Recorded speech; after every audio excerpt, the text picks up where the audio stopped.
आखिर क्यों बहुजन समाज पार्टी ने चुनाव आयोग से चुनाव चिन्ह के रूप में सफेद हाथी की ही मांग की? आखिर क्या थी इस मांग के पीछे की कहानी और क्या है सफेद हाथी से भगवान बुद्ध का संबंध? दोस्तों, भारत के चुनावों में अमूमन पार्टियों को उनके नेता से ज्यादा उनके चुनाव चिन्ह से जाना जाता है। हमारे राष्ट्र में चुनाव चिन्ह केवल एक सिंबल नहीं रहा, बल्कि ये उस पार्टी की विचारधारा और उसके उद्देश्य को भी दर्शाता है। इन चिन्हों का भी अपना एक दिलचस्प इतिहास रहा है। आज बात करेंगे बहुजन समाज पार्टी यानी बीएसपी के चुनावी चिन्ह सफेद हाथी की। बसपा का गठन साल 1984 में दिग्गज नेता कांशीराम ने किया था। वर्तमान में बेशक इस पार्टी का चुनावी चिन्ह हाथी है, लेकिन शायद आपको नहीं पता होगा कि शुरुआत में पार्टी के उम्मीदवार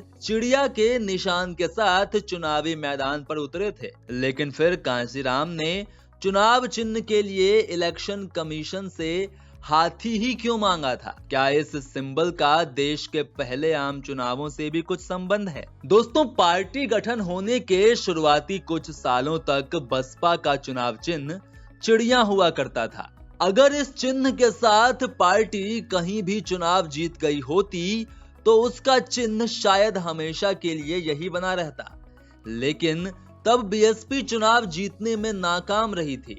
पार्टी के गठन के बाद 5 साल तक लगातार हारने के बाद बीएसपी के प्रमुख नेता मायावती साल 1989 में पहली बार हाथी का चुनाव चिन्ह लेकर बिजनौर की सीट से खड़ी हुई। चुनाव के परिणाम उनके पक्ष में आए और वो सांसद बनी।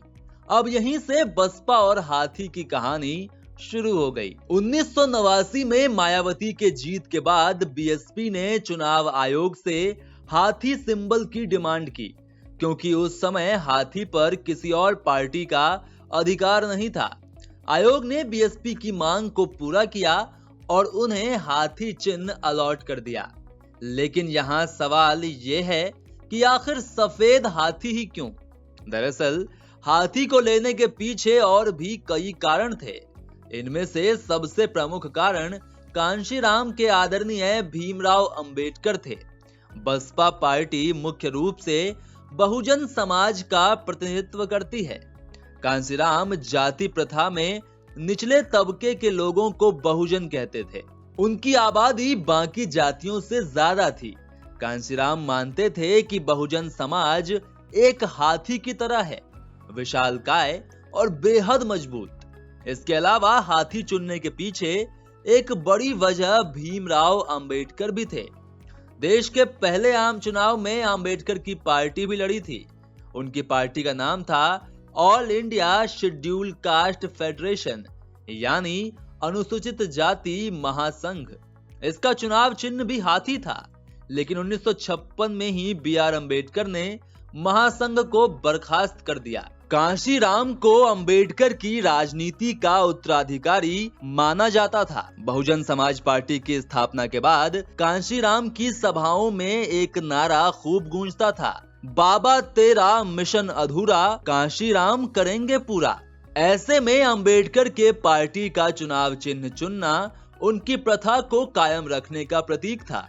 इसके अलावा हाथी का बौद्ध धर्म से भी खास रिश्ता है। अपने आखिरी समय में भीमराव अंबेडकर ने इस धर्म को अपना लिया था। उन्होंने 1935 में योला में ही कहा था कि मैं हिंदू के रूप में नहीं मरूंगा। 14 अक्टूबर 1956 को उन्होंने नागपुर में एक ऐतिहासिक समारोह में बौद्ध धर्म अपना लिया, लेकिन इस धर्म में वो अपना ज्यादा जीवन बिता नहीं पाए और 6 दिसंबर 1956 को उनकी मृत्यु हो गई। बौद्ध ग्रंथों में हाथी अक्सर बुद्ध का प्रतिनिधि कहा गया है।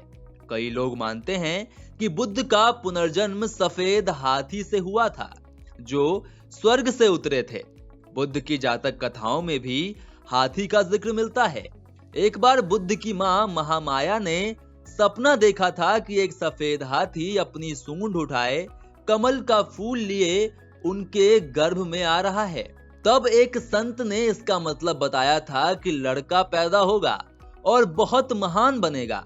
कहा जाता है कि जब भीमराव अंबेडकर ने अपनी पार्टी बनाई तो हाथी को सिंबल के तौर पर चुनने की एक वजह उन पर बौद्ध धर्म का प्रभाव था। हाथी के अलावा पार्टी का नीला झंडा नीले आकाश का प्रतीक है, क्योंकि आकाश जाति, पंथ, अमीर और गरीब के आधार पर किसी के साथ भेदभाव नहीं करता है और लोगों के साथ पूर्ण समानता का व्यवहार करता है। साथ ही ये शांति का भी प्रतीक है। एक तरह से इस चिन्ह के माध्यम से बीएसपी पार्टी मतदाताओं को न्याय और शांति का माहौल बनाने का वादा करती है। आप इसके बारे में क्या राय रखते हैं, हमें कमेंट करके जरूर बताएं। साथ ही कमेंट बॉक्स में मायावती की पार्टी बसपा के लिए आपके क्या विचार हैं, हमें जरूर बताइएगा।